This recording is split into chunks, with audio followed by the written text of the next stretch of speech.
We've got top 10 clashes in San Antonio and Austin and much more in Texas high school football this week. When I grow up, I'm going to Bovine University. We're fixing to pick 'em.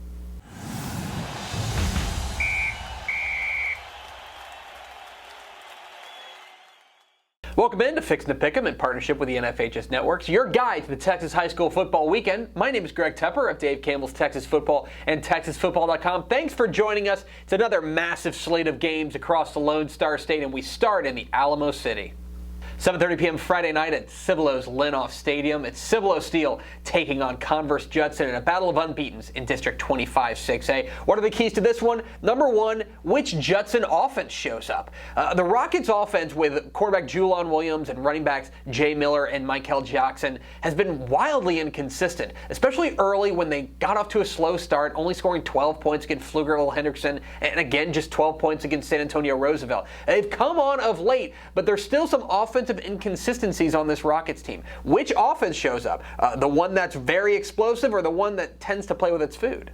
Key number two, Cibolo Steele's running game. Don't get me wrong, I love quarterback Xavier Martin, and he can certainly beat you through the air, but I think the Steele's strength is on the ground with Travell Lumpkin and Bryson Denley. They combine to average more than 7.5 yards per carry. That's a big factor against a good Judson defense. Can Steele continue to run the ball as well as they have? And number three, Converse Judson's pass rush. The Rockets are going to pin their ears back and come after Cibolo Steele quarterback Xavier Martin. Whether it's defensive end Alton Robinson or linebacker Dominique Ramsey, Judson needs to get after the junior quarterback, make his life a little bit uncomfortable. That's going to set up things well for the Rockets defense. Who am I picking? Give me Cibolo Steele. I think they're the more complete team right now. I trust their offense just a little bit more, and their defense has already passed a number of big-time tests. I think Converse Judson can absolutely win this game if their offense has a big game, but I think that for now, I like the Knights. 7:30 p.m. Friday night at Ebby Neptune Field at Chaparral Stadium outside Austin, Texas. It's Austin Westlake welcoming in Lake Travis, another battle of unbeatens, this one in District 14 6A. What do we make of this one? Key number one, Sam Ellinger's legs. The Westlake quarterback can absolutely beat you with his arm. Look, 24 touchdowns against no interceptions doesn't happen by himself. But Ellinger is also the Chaps' most dangerous runner, averaging more than 7.5 yards per carry. Can he keep plays alive and break a couple of big plays off against this Lake Travis defense? That's a big key to this one. Key number two, Lake Travis running back Abe Willows. Now, when you think of Lake Travis, you think of throwing the ball around, and they're going to do that with quarterback Charlie Brewer. But I think that Abe Willows is the real engine behind this offense. He's a big play threat, averaging more than 10 yards per carry, and I think that he helps establish what Lake Travis wants to do offensively. If they can just load up against the pass and they don't have to worry about the run, Westlake's defense is going to be a lot more in control of this game. I think that Abe Willows has a lot to do with whether or not Lake Travis stays unbeaten. And key number three, the fourth quarter. Here's your insane stat of the week. Lake Travis, on average, has led their opponents by 48 points after 3 quarters. They basically only played one meaningful fourth quarter all year, and that was in their opening game against Hewitt Midway.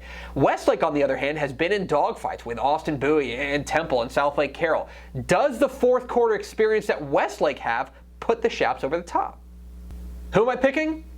It's tough, but I'm taking Lake Travis. I think that the Cavs have more explosive weapons. I think Charlie Brewer has really emerged lately, and we haven't talked a whole lot about their defense, but the Cavs defense has been outstanding all year. I think we're going to find out a lot more about the Cavs, and I think it's all positive. Give me Lake Travis.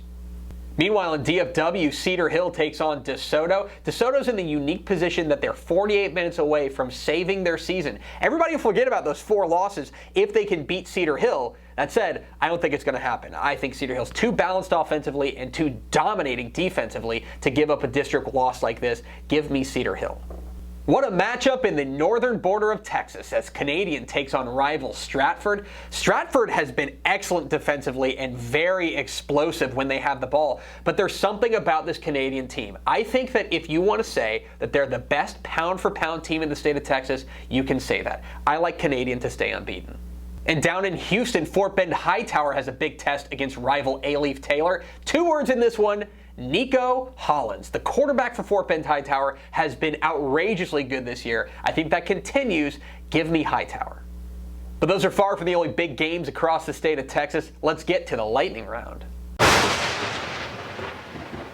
I'll take Wascom over West Rusk, El Paso del Valle over El Paso Eastlake, and give me LaPorte to beat Beaumont Westbrook. I'm picking Eastland to beat Henrietta, College Station to beat rival A&M Consolidated, and I like Mart to end Crawford's unbeaten run. Give me Bells over Blue Ridge, Marshall over Texas High, and Sweetwater to take down Monahans. I'll take the Dragons of Shelbyville over Beckville, give me McAllen Memorial over McAllen, and I'll take Odom to edge Taft. Give me Round Rock to beat Pflugerville-Hendrickson, and in your upset of the week, I like Richmond Foster to beat Port Lavaca Calhoun. That's going to do it for Fixin' to Pick'em. Which games did I miss? Leave comments down below. Don't forget to hit the subscribe button and tune in to DCTF Live every weekday at noon for live high school and college football coverage across the state of Texas.